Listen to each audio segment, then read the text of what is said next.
In this video, we're going to graph rational functions that have holes and slant asymptotes. So, given the function f of x equals x squared minus 4 over x squared plus 4x minus 12, we're going to go through the same process. We're going to find holes, we're going to find zeros, y-intercepts, asymptotes, vertical asymptotes, horizontal slant, and additional points in order to graph. So again, we're going to take this x squared minus 4 and factor it to x minus 2 and x plus 2 using difference of squares. We're then going to factor the denominator and get x plus 6 and x minus 2. So what happens is you have an x minus 2 in the numerator and x minus 2 in the denominator. What you do is you have that as a common factor. That creates a hole at x equals 2. So then what you do is you now can reduce those out, and you have the equation f of x equals x plus 2 over x plus 6. Okay? Now, I'm going to find the rest of the information from x plus 2 over x plus 6. This is going to be the graph that we're going to now come up and graph. So the zeros, where does the numerator equal to 0 at? X equals negative 2.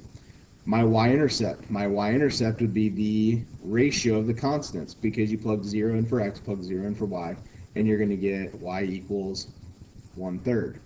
Your asymptote, well, I got the different asymptotes, so now what I do is I go and look, and I realize that the ratio of my leading coefficients is 1, so I'm going to have a horizontal of y equals 1 because the degrees are the same.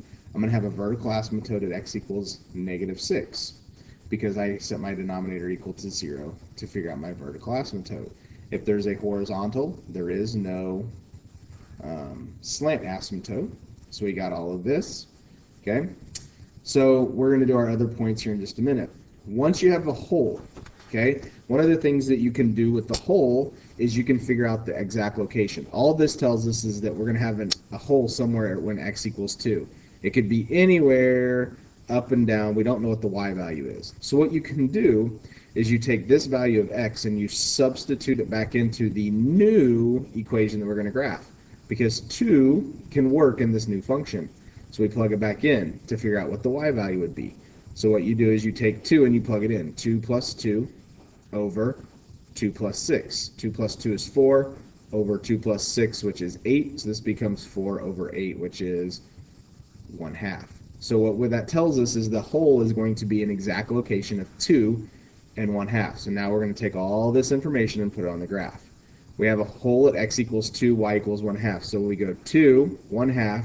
What we're going to do is we're going to put an open circle, a hole in my graph. X equals negative 2 is a 0. So I'm going to have a 0 at negative 2. I'm going to have a y-intercept at 1/3, which is right there. Okay. I'm now going to have a vertical asymptote at x equals 6, or negative 6, excuse me. So negative 6, so 1, 2, 3, 4, 5, and 6. So I'm going to have a vertical asymptote right there. Okay, and I have a vertical, and I have a a horizontal asymptote at y equals 1, which is right there. Okay, so what does this tell me about my graph? Okay, on the right hand side, what's going to happen is these 3 points are going to get lined up. And what happens is, even though there's a hole right there, the graph approaches it, it hits the hole, and then it goes right across it, and then it follows that out the other way. Okay, it follows that horizontal asymptote. Then as you go to the left, as we get close to that asymptote, there's 2 options. It's going to go either up or down. And since we're crossing through the 0, it's going to go down. So then what do? I need to figure out what's going to look like on the left-hand side of my graph. So I create an additional point. So how do I do that? I make an XY chart. XY, what do I want to do? I'm going to pick a negative 7. So I'm going to plug it into the new function. So I'm going to plug in a negative 7 plus 2 over negative 7 plus 6. Negative 7 plus 2 is negative 5 over negative 7 plus 6 is negative 1, which is going to be a positive 5. So when x is negative 7, we get a positive 1, 2, 3, 4, and 5. Is this enough information to graph? Yes, we can do that. As we go to the left, the graph has to get close to the horizontal asymptote, and as the graph goes to the right, it's going to get forced to go up and create a graph that looks like that. Okay. Now we're going to do this one here. So what we're going to do is we're going to find out all that information. So we have 3x squared plus 1. So to find our holes, we try to factor this. Does not factor, so there's no holes in the numerator or the denominator. Or there's no common factors in the numerator or denominator, so there's no holes. The zeros, we set the numerator equal to 0, and we solve. So you're going to get 3x squared equals negative 1, x squared equals negative 1/3, x would equal plus or minus square root of a negative 1/3, which is a complex number. Complex numbers don't show up on the graph, so they're not going to really help us when we do that. So we're just going to put complex zeros, which tells me that they're not going to really help us on the graph. The y-intercept, well, what happens here is you have 1 divided by 0. There is no y-intercept, none. Okay, we have a asymptote. Well, our asymptotes, we have a vertical asymptote when x equals 0. X equals 0. We have a horizontal or slant. Well, in this case, the degree is 2 over 1, so the degree of the numerator is 1 larger than the degree of the denominator. So we have a slant asymptote. So in order to find slant asymptotes, you have to do long division. So you take x and you divide it by 3x squared plus 1. But notice I left a big space there because we want to put our placeholder in there of 0x. Now we do long division. How do I get x to become 3x squared? Multiply by 3x. Multiply and I get 3x squared. Now subtract and I get 0. Drop the 0x down. How do I get 0 or x to become 0x? Multiply by 0.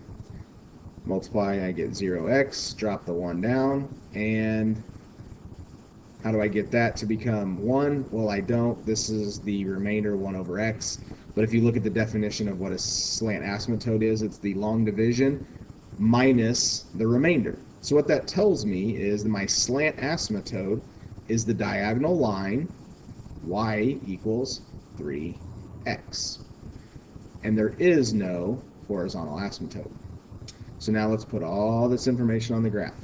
We have complex zeros. We don't have a y-intercept. We have an asymptote of x equals 0. So I'm going to have an asymptote right there at x equals 0. And I have a slant asymptote that has a slope of 3 and a y-intercept of 0. So what that tells me is I have a y-intercept of 0, and I go up 3, right 1, up 3, right 1, up 3, right 1, and then I'm going to draw a diagonal line through those points. There is my asymptotes. So now what do we do? Please come to the office, Mr. Okay, so what do? We have to find additional points. So here's my vertical asymptote. I need to find points on either side of my vertical asymptote. So to the right. So I'm going to pick a ordered pair of x equals 1. So I'm going to plug 1 in to my original equation. So if I plug 1 in, it's going to be 3 times 1 squared plus 1 over 1. So that becomes 3 times 1, which is 1, plus 1 is 4, so that becomes 4 over 1. So then my y value is 4. Then I'm going to do the same thing when x equals negative 1. 3 times negative 1 plus 1 over negative 1. And when I do that, that becomes negative 3 plus 1 is 4 over negative 1, which is negative 4. So now we come up and we graph those points. When x equals 1, y is 4, which is right there. Okay, when x equals negative 1, y equals negative 4, which is right there. So then what we know is as my graph goes to the left, it's going to follow that line out. And as it goes to the right, it's going to follow that down. As my graph goes from this point to the right, it's going to follow the slant asymptote up. And as it goes to the left, it's going to be forced to follow that asymptote